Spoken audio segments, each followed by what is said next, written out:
అందరికీ నమస్కారం. ఏపీడిఎస్సి హిందీ గ్రామర్లో భాగంగా మనం శబ్దభేద గురించి నేర్చుకుంటున్నాము. శబ్దభేదలో మనం ఇప్పటివరకు కూడా సంజ్ఞ గురించి నేర్చుకున్నాము, అలాగే సర్వనామం గురించి నేర్చుకున్నాము. ఇప్పుడు మూడవ అంశమైనటువంటి విశేషణ్.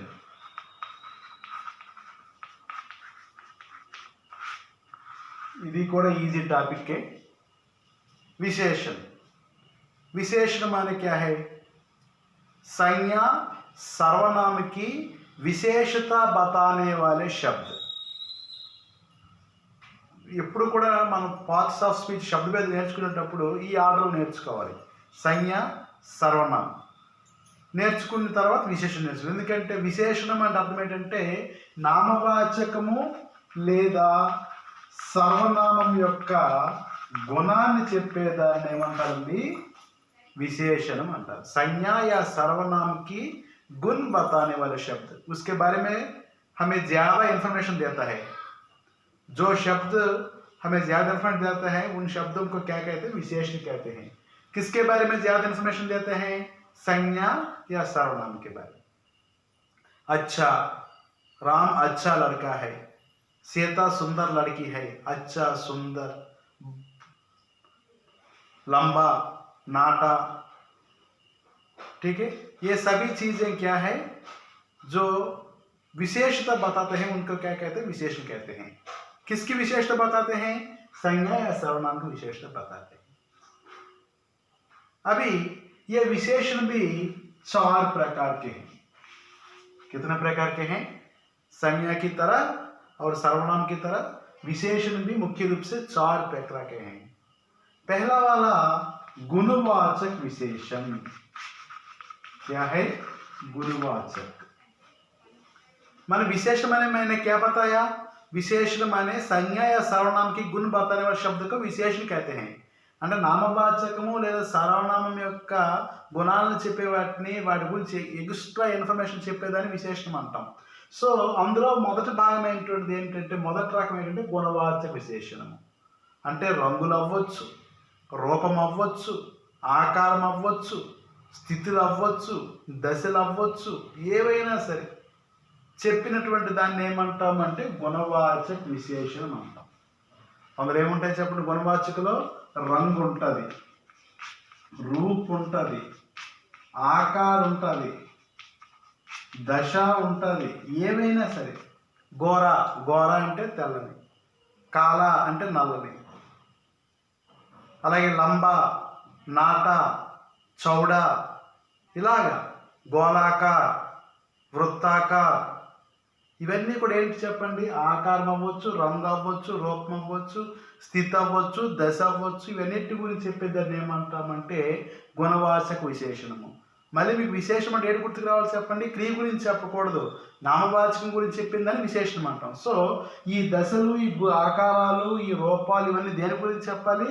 నామవాచకం గురించి చెప్పాలి. అప్పుడే దాన్ని ఏమంటామంటే గుణవాచక విశేషణం అంటాం.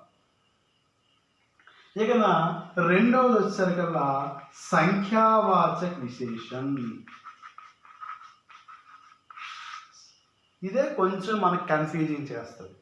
సంఖ్యావాచక విశేషం అంటే సంఖ్యల్లో చెప్పడం.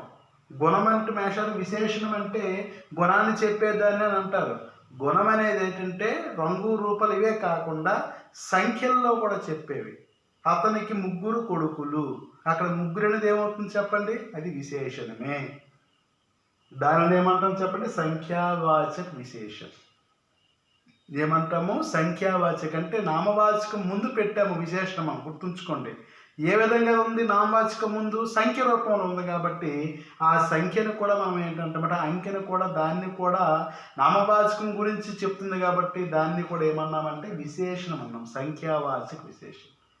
ఈ సంఖ్యావాచక విశేషం అనేది ముఖ్యంగా ఎన్ని రకాలుగా ఉందంటే 3 రకాలుగా ఉంది. ఎన్ని రకాలుగా ఉందండి? 3 రకాలు. ముఖ్యంగా 3 రకాలు గుర్తుంచుకోండి. సంఖ్యావాచకం అంటే గుర్తుంచుకోండి, కౌంట్ లెక్కించడానికి వీలుగా ఉంటాయి.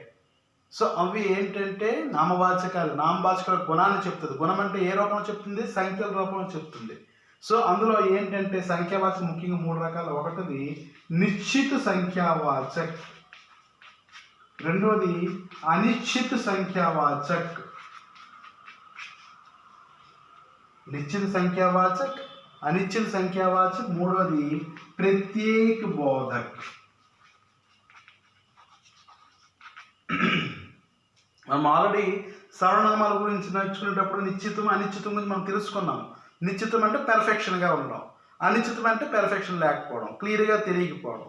ఇది ఏంటిది సంఖ్యావాచకం. సంఖ్యావాచకం కూడా మన మైండ్కి ఏమి ఉండాలి చెప్పండి, సంఖ్యల రూపంలో, అంకెల రూపంలో చెప్పేది.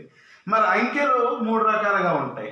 ఒకటి నిశ్చిత సంఖ్యావాచక్, 2 అనిశ్చిత సంఖ్యావాచక్, 3 ప్రత్యేక బోధక్. మరి నిశ్చిత సంఖ్యావాచక్ అంటే అర్థం ఏంటి చెప్పండి, నెంబర్ కరెక్ట్గా ఉండడం.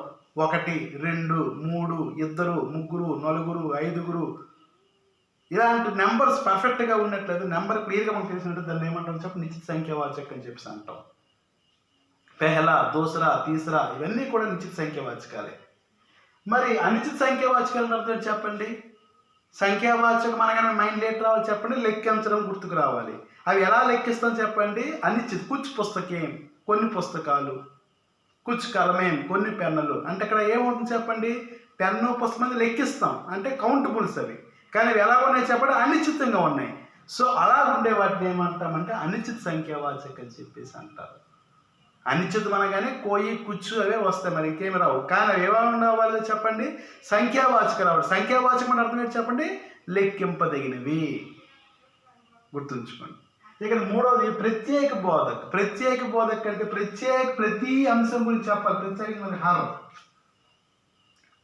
చూసారు ఏమన్నారు దానికి, హర వస్తువు అంటే ప్రతి వస్తువు. ప్రత్యేక బోధక్ ప్రతి అంశం గురించి, ప్రతి నామవాచకం గురించి చెప్తుంటుంది. కాబట్టి అక్కడ ఉండే పదం ఏమంటామంటే హర్ అనే పదం వాడుతుంటాం. దాన్ని ఏమంటామంటే మనము ప్రత్యేక బోధక్.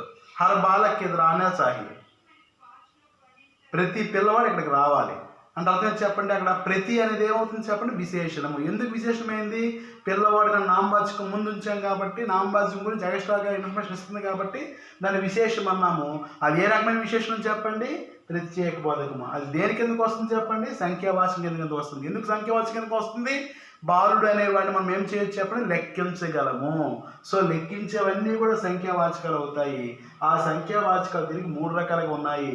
ఒకటి నిశ్చిత సంఖ్యావాచక్, 2 అనిశ్చిత సంఖ్యావాచక్, 3 ప్రత్యేక బోధక్. అయితే ఈ నిశ్చిత సంఖ్యావాచక్ కూడా మళ్ళీ తిరిగి 4 రకాలుగా ఉన్నాయి. ఎందుకంటే నిశ్చితమే. ఇప్పుడే నేను మీకు ఎగ్జాంపుల్ చెప్పాను, 1, 2, 3, 1వ, 2వ, 3వ, 4వ, 2, 3, 4, 5. చూసారా, అన్నీ పర్ఫెక్ట్ నెంబర్ ఇస్తుంది, కానీ దాని యొక్క స్టైల్ చెప్పే విధానం మారింది. సో దాన్ని బట్టి మళ్ళీ నిశ్చిత సంఖ్యావాచకం ఎన్ని రకాలు ఉన్నాయంటే 4 రకాలుగా ఉన్నాయి.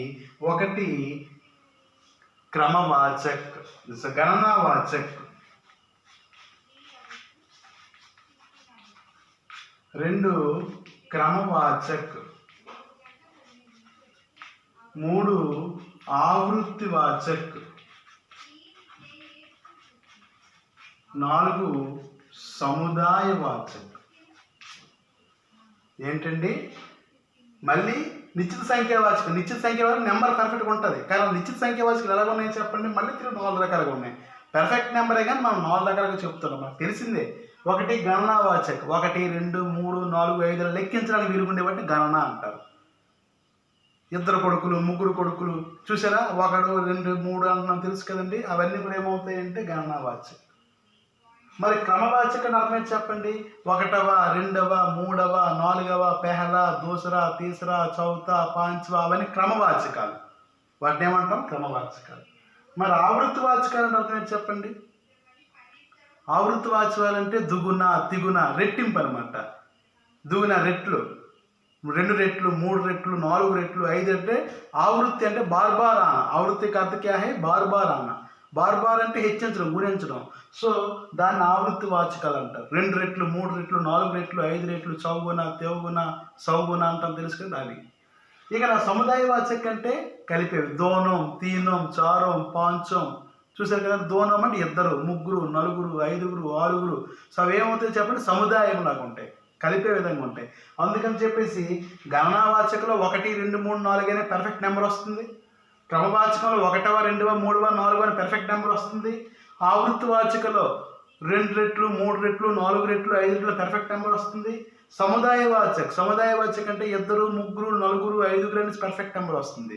సో ఆ పెర్ఫెక్ట్ నెంబర్ని మనం వాడే విధానాన్ని బట్టి మనం ఏం చేసామంటే తిరిగి 4 రకాలుగా మనం విభజించుకున్నాము.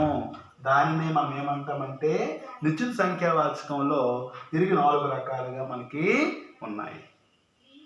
ఇక అనిశ్చిత సంఖ్యావాచకం మీకు చెప్పాను. అనిశ్చిత సంఖ్యావాచక అంటే లెక్కించేవి అని గుర్తుంచుకోవాలి.